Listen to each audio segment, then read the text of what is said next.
आता आपण ही बघणार, ही बजेटमध्ये आहे आणि B6 स्पोर्ट्स कार सारखी वाटते एकदम.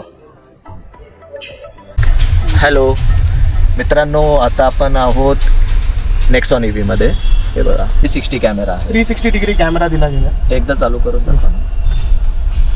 हा 360 डिग्री कॅमेराचा व्ह्यू पण खूप चांगला दिला आहे, HD व्ह्यू मिळतो. ओके, त्याच्यामध्ये जर तुम्ही टू चला सस्पेन्स अजून आहे, कारण मॉडेलमध्ये ॲक्च्युली डिफरन्शिएट होतो. कर्व पण आहे ऑप्शनमध्ये, बघूया.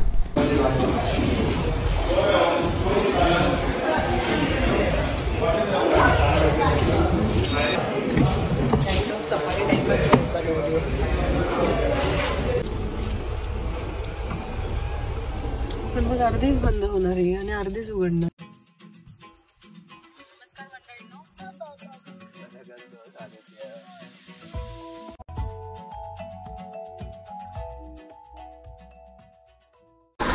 हॅलो हाय मित्रांनो, सो आपल्याला टियागो EV साठी बायर आलेले आहेत.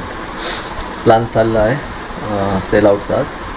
तरच दुसरी मॉडेल बघत होतो आहे. 55 किलोवॅटची बॅटरीमध्ये प्रॅक्टिकल किती रेंज येते हे बघत होतो मी ऑनलाईन आणि काही व्हिडिओजमध्ये वगैरे. आणि त्याच्यानंतर मग विंडसर पण आहे, पण विंडसर प्रोमध्येच फायदा आहे, नाहीतर मग. आणि महिंद्राची B6 पण आहे, पण आता माझा बजेट स्ट्रेच करू का तो पण विचार करतो आहे. बजेट स्ट्रेच केल्यावरती किती EMI बसेल वगैरे काय, त्या सगळ्या गोष्टींचा पण विचार करून. हॅलो, सो आपली तिकडे एर्टिगा उभी आहे. ओके, ती उभी असली तरी काही इश्यू नाही आहे आपल्याला, कारण तिचे पैसे ते टॅक्समधून जातात आहेत. जे पैसे गव्हर्मेंटला जात होते टॅक्समधून, सॅलरीमधून, ते तिकडे ट्रान्सफर होतात. सो तो एक लॉज आहे ITचा, त्याच्या इन्कम टॅक्सचा ITमध्ये, त्याच्यामुळे तोचा बेनिफिट होतो. सो आता आपण आलो आहे आपल्या टियागो EVकडे. ओके, आणि सरप्राईज आहे. सो तिथे गेल्यावरती सांगतो काय सरप्राईज आहे. ओके, हॅलो फ्रेंड्स, जसं सांगितलं होतं सरप्राईज आहे तसं मी निघालो आहे सरप्राईजसाठी. ओके, गेटच्या बाहेर चाललो आहे. Hello guys, surprise is here. मी बोललो होतो ना, हे बघा महिंद्रा रंधावा. ओके, चला लास्ट टाईम टेस्ट ड्राईव्ह घेतली होती. आत्ता बेस्ट प्राईजपासून ते टॉप मॉडेल प्राईजचे पण प्राइजेस रिव्हील झालेत. ते एकदा प्राइजेस काढूया, कारण EVची सबसिडी पण आलेली आहे. ओके, त्याच्यामुळे. सो महिंद्राची BE6 आहे, तिच्यासाठी आपण आहे ना कोटेशन घेऊया आणि लेट्स सी आपल्या प्राईस बजेटमध्ये येते का बघूया. आता आपण ही बघणार, ही बजेटमध्ये आहे आणि आतमध्ये ना कॉकपिट असा आहे एकदम. सो एकदा आहे ना सगळं बाहेरून एकदा घेतो. B6 स्पोर्ट्स कार सारखी वाटते एकदम. टायर पण हो, हा पण करायसाठी हे फुल करायचं. हा हो हो, यांनी याच्यामध्ये असं दिलंय. हाच एक नेगेटिव्ह पॉइंट आहे याच्यामध्ये, की यांनी हँडल नाही दिलंय, हे स्ट्रिप दिलंय आणि हे तुटणार डेफिनेटली पुढे जाऊन. मग हे सारखं चेंज होत राहणार, पण बाकीची फिनिशिंग चांगली वाटते त्याची. हॅलो मित्रांनो, सो महिंद्राच्या शोरूममध्ये ना प्राईस काढली. सो त्याच्यामध्ये एक पॉईंट असा आहे, एक मिनटं गाडीत बसल्यावरती सांगतो मी. हां, आतमध्ये आहे ना ॲक्च्युली बाहेरचा आवाज येत नाही ना म्हणून. सो पॉईंट असा आहे, हे बघा B6 इकडे. ओके, सो त्यांनी आहे ना प्राइजेस लॉन्च केलेले आहेत, पण गाडी लॉन्च नाही केले. म्हणजे अर्थ काय होतो की तुम्ही आहे ना गाडी डिलिव्हरी नाही भेटणार आत्ता. ओके, आणि मी सांगितलं की EVचे सबसिडी पण सुरू म्हणजे सबसिडी अनाऊन्स केले मे एंडला. अनफॉर्च्युनेटली मला हे सगळं माहिती होतं, पण मी शोरूमवाल्यांना कोऑर्डिनेट करत होतो आणि शोरूमवाल्यांकडे तो अपडेट नव्हता, म्हणून मला कोणत्या शोरूमवाल्यांनी अपडेट केला नाही. आता मी स्वतः शोरूमवाल्यांना ज्यावेळी सांगितलं ते बोलले की हा नवीन सर्क्युलर आला आहे त्यांच्याकडे सबसिडीचा. ओके, त्याच्यामुळे आता मी जरा लवकर आजच प्रायोरिटीवरती इमिजिएटली शोरूम्सला यायला लागलो आहे. तर आता महिंद्राकडे आलो आणि त्यांच्याकडे सध्या जे डिलिव्हरी होते तो टॉप मॉडेल ओके, जो 30 लाखाला जातो, आणि सेकंड टॉप मॉडेल जो 28.5 लाखाला जातो. आणि जर त्याच्यावरती 1.5 लाखाची सबसिडी, म्हणजे जर ती आत्ता बुकिंग केली आणि नेक्स्ट 10 डेजमध्ये जर ती RTOला गेली तर सबसिडीसाठी आपण ॲप्लिकेबल होतो, सबसिडी आपण अप्लाय करू शकतो. ओके, आता हा राहिला महिंद्राचा प्रश्न. आणि त्याच्या व्यतिरिक्त सगळे मॉडेल आहेत, त्याची डिलिव्हरी होणार नाही. आणि ऑगस्ट 15 म्हणजे नेक्स्ट मंथमध्ये तिची डिलिव्हरी, तेव्हा ते लोक डिलिव्हरी द्यायला सुरुवात करतील. ओके, नेक्स्ट 15 बोललं तर खूप वेळ झाला, 15 ऑगस्ट. ओके, सो आता आपण जाऊया टाटा मोटर्सला, कारण तिकडे नेक्सॉन आणि कर्व याच्यामध्ये आपल्याला प्राइसिंग आले. कारण आपण ऑलरेडी आहे ना तिथे ना मी एक आयडिया केली होती मार्च मंथमध्ये, फेब्रुवारीमध्ये जसं माझा वाढदिवस असतो तेव्हा मी ना बुकिंग टाकून ठेवली होती. आणि इयर एंड म्हणून काहीतरी ऑफर येईल हा विचार केलेला. ओके, तर इयर एंडचा विचार केला, पण इयर एंडला काही ऑफर आली नाही, फक्त लॉयल्टी बोनस वगैरे होते. तेव्हा महिना असेल म्हणजे फेबमध्ये मी बुकिंग टाकलेली.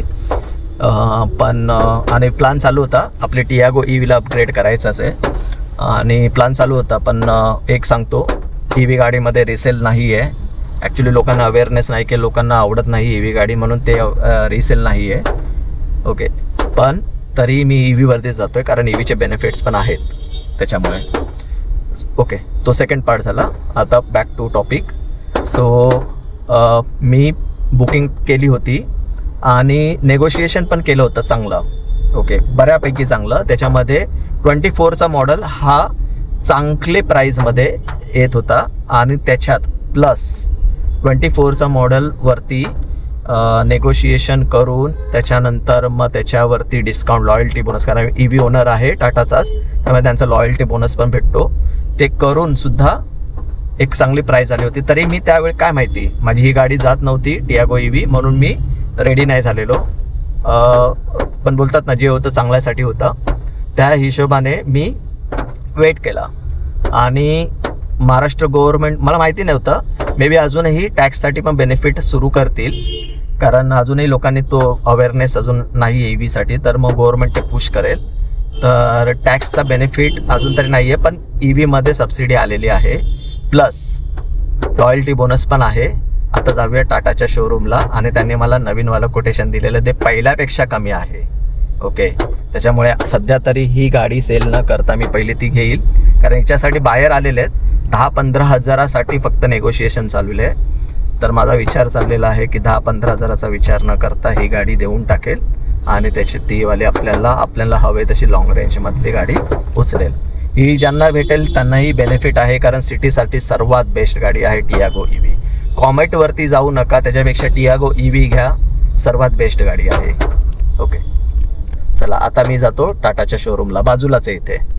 हॅलो गायज, आपण आलो आहोत टाटा मोटर्स ट्रायडेंटला. आता हे बघा, टाटा मोटर्स ट्रायडेंट, इथे आपली गाडी इकडे पार्क आहे.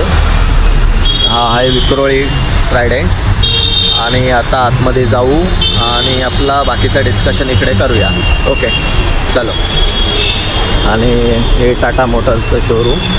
ओके, हॅरियर EV नाही आहे इथे उभी, पण लेट. हॅलो मित्रांनो, आता आपण आहोत नेक्सॉन EVमध्ये. हे बघा, नेक्सॉन EVमध्ये हा पॅनोरॉमिक सनरूफ भेटतो. आणि आता समीर सर आहेत जे आपल्याला अटेंड करणार आहेत, ते आपल्याला ना माहिती देतील थोडीफार. ओके, नेक्सॉन EVची माहिती आहे, पण ते त्यांच्या पद्धतीने आणखीन सांगतील.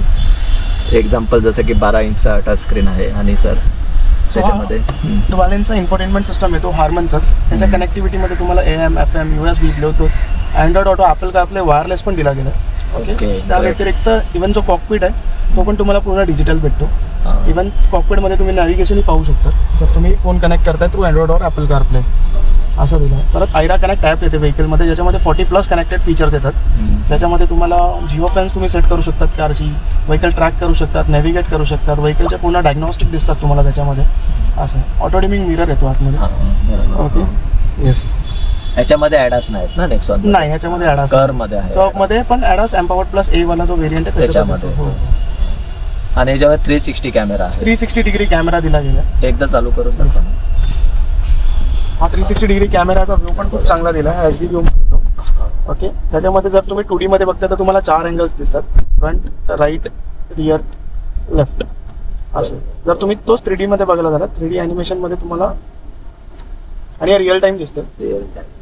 हो, त्याच्यामध्ये तुम्ही असंही स्लाइड करून बघू शकता. और इधर तुम्ही फ्रंट जर तुम्हाला एजेसचा अँगल बघायचा असेल बंपर सेकंड तर असंही बघू शकता. इवन जर तेव्हा तुम्ही कॉम्पॅक्ट एरियामध्ये कार पार्क करतायत किंवा ड्राईव्ह करतायत तर हे जे आहेत ना, ही मध्ये आपली कार आहे आणि याचा राईट साईडच्या बंपरचा व्ह्यू आहे आणि हा लेफ्ट साईडच्या बंपरचा व्ह्यू आहे. जसं लेफ्टला आपण पाहतो इथे गाडी उभी आहे हरियर ती दिसते आणि राईट साईडला झाडाचं सेम तुम्ही फ्रंटच्या म्हणजे जेव्हा पार्किंग करताना टाईट प्लेसेसला हे यूज करू शकतात. सेम रिअरसाठी पण आहे. ओके. असं हा 360 डिग्री कॅमेरा दिला गेला याच्यामध्ये. फीचर वाईज तर ॲक्च्युली नेक्सॉनचा जो टॉप मॉडेल आहे ना त्याच्यात सर्व दिलेला आहे, त्याच्यामुळे नो डाऊट आहे. ओके, चला सस्पेन्स अजून आहे कारण मॉडेलमध्ये ॲक्च्युली डिफरेन्शिएट होतो. कर्व पण आहे ऑप्शनमध्ये, बघूया. तो हाय फ्रेंड्स, मित्रांनो, फायनली आपली खुशखबर आली आणि आपली आहे ना गाडी बुक झाली आहे. यावेळी 100% बुक झाले टाटामध्येच. टाटामध्ये का गेलो कारण टाटामध्ये एक ट्रस्ट पण आलेला आहे आणि जो बेनिफिट भेटला आहे तो ऑसम आहे. लास्ट टाइम मी मार्च महिन्यात आलेलो, तो जो बेनिफिट होता त्याच्यापेक्षा जास्त बेनिफिट आणि मॉडेल पण टॉप मॉडेल आहे. गाडी कोणती आहे मी आता सांगणार नाही कारण थोडंसं सस्पेन्स असायला पाहिजे, पण टॉप मॉडेल आपल्याकडे येणार आहे. ओके, हॅलो मित्रांनो, सो आपण आता पार्किंगमध्ये आलो आहे. ओके, आपली गाडी लावली आहे पार्किंगला. काही दिवसानंतर इथे नवीन गाडी भेटेल. हार्डली नेक्स्ट 15-20 दिवसामध्येच नवीन गाडी येईल इकडे. ओके, आणि कोणती गाडी येईल सस्पेन्स आहे, सस्पेन्स राहून द्या. आणि आपली एर्टिगा गाडी तिकडे उभी आहे तर ती तिथेच राहील उभी. ती राहणार कारण तिचा काही आपल्याला EMI भरायची गरज नाही लागत. जसं मी सांगितलेलं, जो टॅक्स आहे कंपनीकडूनच टॅक्समधलेच पैसे तिकडे लीजमध्ये झालेत, त्याच्यामुळे याचा हा फायदा आहे. आणि लॉंगला वगैरे कधी फॅमिलीसोबत झालं तर 7 सीटर आपली आहेच. ओके, आणि आता ही पण गाडी येणार. सो ही गाडी आपण सेल करणार, पण लगेच नाही करणार. ही गाडी आल्याच्या नंतर ही सेल करणार. ओके, कारण लॉयल्टी बोनस पण आहे टाटाकडून. सो तुम्हाला कळाली गाडी तर टाटाचीच आहे. सो हॅरियर EV पण लॉन्च झालेली आहे आणि त्याच्या डिलिव्हरी पण सुरू झाल्या. सो आपल्याकडे सस्पेन्स आहेच की कोणती गाडी येऊ शकते. ओके, चला. ओके, सो बाकीचे जे पेपर वर्क आहे सगळे डॉक्युमेंट सबमिट केले आणि आता राहिलं फायनान्सचा. सो RBIचा रेपो रेट पण लास्ट मंथमध्ये कमी झालेला 1%, म्हणजे एप्रिलमध्ये कमी झाला, मग पुन्हा त्यांनी जूनमध्ये कमी केला. सो त्याचा पण एक बेनिफिट झालेला आहे सध्या. सो आता माझी शोधाशोध चालू आहे कारण जे डीलर आहे डीलरचा जो फायनान्स टीम आहे त्याच्यासोबत थोडीशी डिस्कशन झालं. त्यांचे रेट ऑफ इंटरेस्ट तेच जास्त सांगतात पण मार्केटमध्ये त्याच्यापेक्षा कमी आहे. आणि जो सेल करणार आहे तो बोला तुम्ही तुमचा घेऊन या, म्हणजे तुम्ही फायनान्स करा. आता त्याची शोधाशोध करा, बघूया. ओके, तुम्हालाही माहिती असेल जर कमी रेट ऑफ इंटरेस्ट मी कोणती बँक देत असेल तर सांगा, कळवा मला. मी इमिजिएटली वगैरे ना इन्क्वायरी करेल त्याची. ओके, चला फायनली आपलं सर्वात मोठं काम झालं आहे आज विथ बेनिफिट.